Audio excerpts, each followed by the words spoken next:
Chapter 7. Paddington takes to the road. Monsieur Dupont looked at Paddington in amazement. "You mean to say, Monsieur Lebert," he exclaimed, "that you have never before heard of le cyclisme?" "Never, Mr. Dupont," said Paddington earnestly. "Poof!" cried Monsieur Dupont, raising his hands in the air. "Everyone should see a real bicycle race, it is most exciting. And you are indeed fortunate, for the one which is passing through our village tomorrow is the greatest of them all." Monsieur Dupont paused to let his words sink in. "It is called the Tour de France," he continued impressively. "It lasts for 20 days and people come from all over the world to see it." Paddington listened carefully as Monsieur Dupont went on to explain what an honor it was to take part in the race and how it would be going through the village not once, but several times. "Up the hill," said Monsieur Dupont, "round the houses and down the hill again. In that way everyone will have a chance to see it. Why," he went on, "there is even a prize for the champion rider down the hill and to the village. Think of that, Monsieur Lebert." At that moment Monsieur Dupont had to serve a customer and so, after thanking him very much for all his trouble, Paddington left the baker's shop and hurried across the square to have another look at the poster which had aroused his interest. It was a large poster pasted on the side of a shop and it showed a long, winding road crowded with men on bicycles. All the men wore brightly colored singlets and they had very earnest expressions on their faces as they bent low over their handlebars. They seemed to have traveled a long way for they all looked hot and tired, and one man was even eating a sandwich as he rode along. Seeing the sandwich reminded Paddington that it was nearly time for his elevenses, but before he went back into the hotel for his marmalade jar he spent some minutes with Mr. Gruber's phrase book working out the words in small print at the bottom of the poster. Paddington was most interested in the idea of anyone being able to win a prize simply by being the fastest person to ride down a hill on a bicycle. Not for the first time since he'd been holiday he began to wish Mr. Gruber was on hand to explain matters to him. There was a thoughtful expression on his face as he made his way to where the Browns were sitting outside the hotel, and several times during the next quarter of an hour he absent-mindedly dipped his paw into the cocoa by mistake instead of into his jar of marmalade.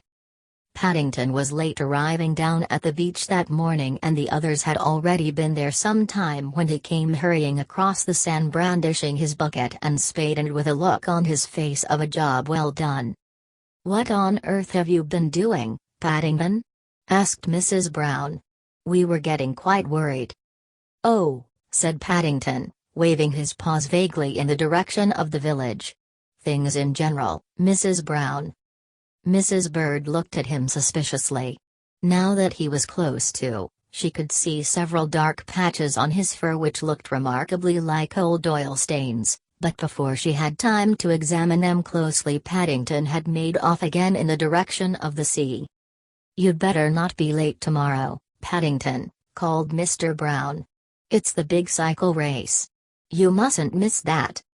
To everyone's astonishment, Mr. Brown's words had a very strange effect on Paddington, for he nearly fell over backwards with surprise and his face took on a most guilty expression as he collected himself and hurried into the water as fast as he could go, casting some anxious glances over his shoulder. Mrs. Brown sighed. "There are times," she said, "when I would give anything to be able to read Paddington's mind. I'm sure it would be most interesting." Said Mrs. Bird darkly. "There are times when I'm sure it's much better not to. We should never have a moment's peace. He looked much too pleased with himself just now for my liking." With that the Browns settled down to enjoy themselves in the sun. With their holiday fast drawing to an end they wanted to make the most of it, and soon Paddington's odd behavior was forgotten for the time being. But Mrs. Brown was still worrying about the matter when they went to bed that evening. Paddington had disappeared upstairs unusually early and now there were some strange bumps coming from his room which she didn't like the sound of at all. After spending some moments with her ear to the wall she beckoned her husband over. "I think he must be making some marmalade sandwiches, "Henry," she said, "listen." "Making marmalade sandwiches?" repeated Mr. Brown. "I don't see how you can hear anyone make marmalade sandwiches." "You can with Paddington," said Mrs. Brown. "You can hear the jars going. When he's eating it he just dips his paws in and you can hear the breathing, but when it's sandwiches he uses a spoon and you can hear the clinks as well." "They must be big ones then," said Mr. Brown vaguely, as he stood up. "He's puffing away like anything. It sounds just like someone blowing up a bicycle tire." Mr. Brown had a problem of his own at that moment without worrying about Paddington making marmalade sandwiches. He had just made the surprising discovery that his face flannel, which he'd left on the balcony outside the room to dry, had completely disappeared and in its place someone had left a very black and oily piece of rag. It was most strange and he couldn't for the life of him think how it could have come about. Unaware of all the interest he had been causing in the next room, Paddington sat down in the middle of his bedroom floor with a marmalade sandwich in one paw and a large spanner in the other. On either side of him there were a number of cardboard boxes full of bits and pieces, not to mention a large oil can, a bicycle pump, and several important-looking tools. In front of him, looking as clean as a new pin and shiny enough for him to see the reflection of his whiskers on the polished surface, stood a small three-wheeled cycle, and there was a blissful expression on Paddington's face as he took several large bites out of the sandwich and surveyed the result of his evening's work. Paddington had first seen the tricycle some days before, standing in a yard outside a garage at the other end of the village, but until Monsieur Dupont explained about the cycle race that morning he hadn't thought any more about the matter. The man in the garage had been most surprised when Paddington paid him a visit and at first he had been rather doubtful about hiring the machine to a bear, especially as Paddington had no references apart from some old postcards from his Aunt Lucy. But Paddington was good at bargaining, and after promising to clean the machine he had at last won the day. The garage man had even lent him the oil can, which had proved most useful as the tricycle had been standing outside for a number of years and was rather rusty. Luckily he had found a piece of cloth on the balcony outside Mr. Brown's room and so he'd been able to clean off the worst of the dirt before getting down to the important job of taking it to pieces and polishing it. All the same, taking the tricycle to pieces had been a lot easier than assembling it again, and as Paddington finished off his sandwich he noticed to his surprise that he had one or two very odd-looking parts left over in the cardboard boxes. After tying his Union Jack on the handlebars in preparation for the next day, Paddington put the remains of the marmalade sandwiches into the basket on the handlebars and then climbed onto the saddle with an excited gleam in his eyes. He had been looking forward to testing the tricycle but as he moved off he soon decided that riding it was much more difficult than it looked, and he began to wish he had longer legs with knees for it was very hard to pedal and sit on the saddle at the same time. Apart from that, for some reason which he couldn't quite make out, the machine was most difficult to stop no matter what he pulled. Several times he ran into the wardrobe by mistake, and by the time he had finished there were a number of nasty tire marks on the wallpaper as well. Once, when he rounded a corner at the foot of the bed, the chain came off, nearly throwing him over the handlebars. After several more turns round the bedroom Paddington fell off the machine and lay where he was for a few moments mopping his brow with an old handkerchief. Riding tricycles was hot work, especially in such a small space as a hotel bedroom, and after peering at his reflection in the handlebars once or twice he reluctantly decided to call it a day. All the same, tired though he was, Paddington found it difficult to get to sleep that night. Apart from the fact that he had to lie on his back with his paws in the air in case any oil came off on the sheets, he had a great many things to think about as well. But there was a contented expression on his face when he did finally nod off. It had been a good evening's work and he was looking forward to the next day. Paddington felt sure that with such a bright and shiny tricycle he would stand a very good chance indeed of winning a prize in the Tour de France cycle race. The Browns were wakened earlier than usual the next morning by the comings and goings in the square outside the hotel. As if by magic, all the decorations from the pardon had suddenly reappeared and the village was full of important-looking men wearing armbands. There was an air of great excitement, and every few minutes a loudspeaker van passed by and addressed the crowd which had collected on the pavement round the square and at the side of the hill leading out of the village. The Browns had arranged to meet on the balcony outside Paddington's room from where there was a fine view of the hill, but to their surprise when they gathered there, Paddington himself was nowhere to be seen. "I do hope he won't be long," said Mrs. Brown. "He'll be most upset if he misses any of it." "I wonder where on earth he can have got to?" said Mr. Brown. "I haven't seen him since breakfast." said Mrs. Bird, as she looked around the room. "I have my suspicions." Mrs. Bird's sharp eyes had already noticed the remains of some hastily removed tire tracks on the floor. They went round the room several times and then out through the door before finally disappearing in the direction of some stairs which led to the back door of the hotel. Fortunately for Paddington, before Mrs. Bird had time to say any more there was a burst of clapping from the crowd on the pavement below, and so the subject was forgotten as the Browns looked over the balcony to see what was happening. "How very odd," said Mrs. Brown, as the clapping grew louder and several people cheered. "They seem to be pointing at us." The Browns became more and more mystified as they waved back at the crowd. "I wonder what they mean by Vive la Bear?" said Mr. Brown. "It can't be anything to do with Paddington, he isn't here." "Goodness only knows," said Mrs. Brown. "I suppose we shall just have to wait and see." Had they but known, the Browns weren't the only ones to wonder what was going on at that moment, but fortunately for their peace of mind there were several streets and a large number of houses between them and the cause of all the excitement. At the other end of the village, Paddington was even more puzzled at the way things were going. In fact, the more he tried to think about the matter the more confused he became.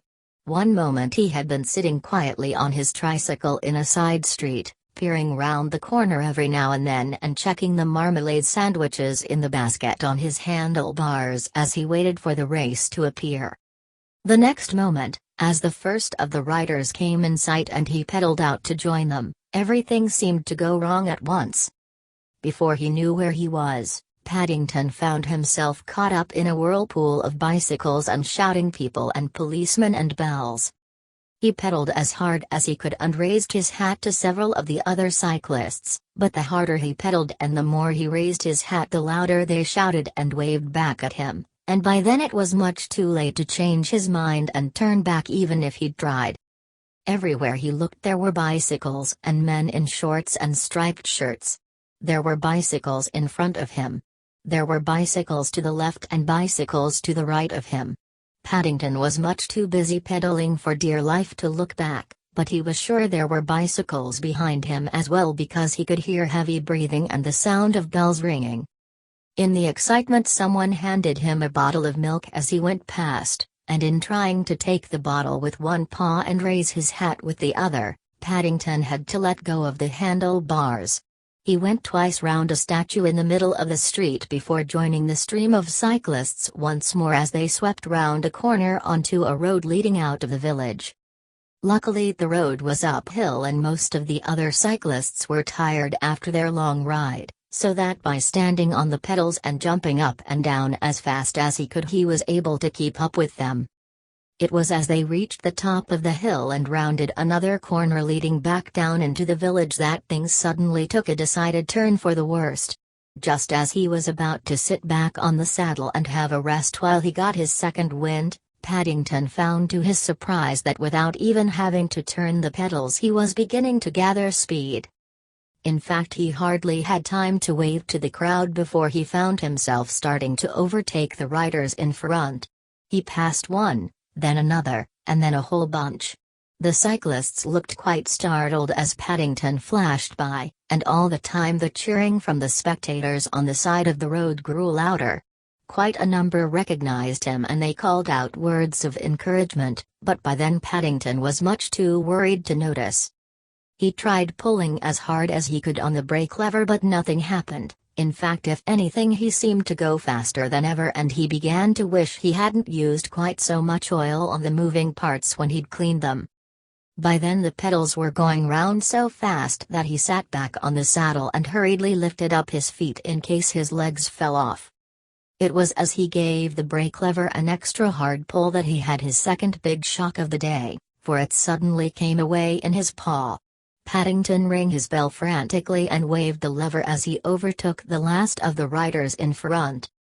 "Apply your brakes, Monsieur Lebert," yelled a man in English as he recognized the Union Jack on Paddington's handlebars. "I don't think I can," cried Paddington, looking most upset as he shot past.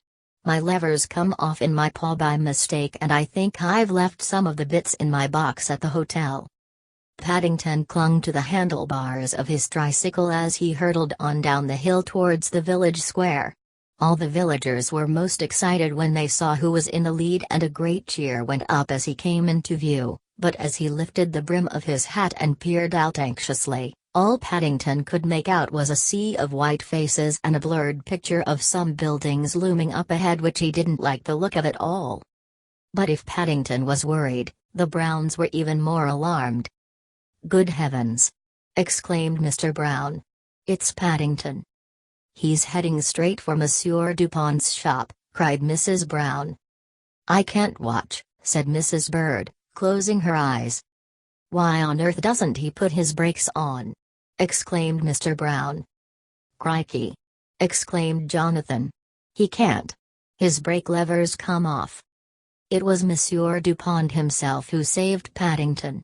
Right at the very last moment his voice rose above the roar of the crowd. "This way, Monsieur Lebert," he cried, as he flung open the big double gates at the side of his shop. "This way." And before the astonished gaze of the onlookers, Paddington shot through them and disappeared from view. As the rest of the cyclists sped past unheeded, the crowd surged forward and gathered round Monsieur Dupont's shop. The Browns only just managed to force their way through to the front before a gasp went up from everyone as a small white figure came into view through the doors. Even Paddington looked very worried when he saw his reflection in Monsieur Dupont's window, and he pinched himself several times to make sure he was all right before raising his hat to the crowd, revealing a small round patch of brown fur. "I'm not a ghost," he explained, when all the cheering had died down. "I think I must have landed on one of Mr. Dupont's sacks of flour." And as the crowd gathered round Paddington to shake him by the paw, Monsieur Dupont echoed the feelings of them all. "We of Saint Castell," he cried, "shall remember for many years to come the day the Tour de France passed through our village." There was a great deal of celebrating in the village that evening, and everyone applauded when the mayor announced that he was giving Paddington a special prize, with as many buns as he could manage into the bargain. "Not for the fastest rider through the village," he said, amid cheers and laughter, "but certainly for the fastest down the hill.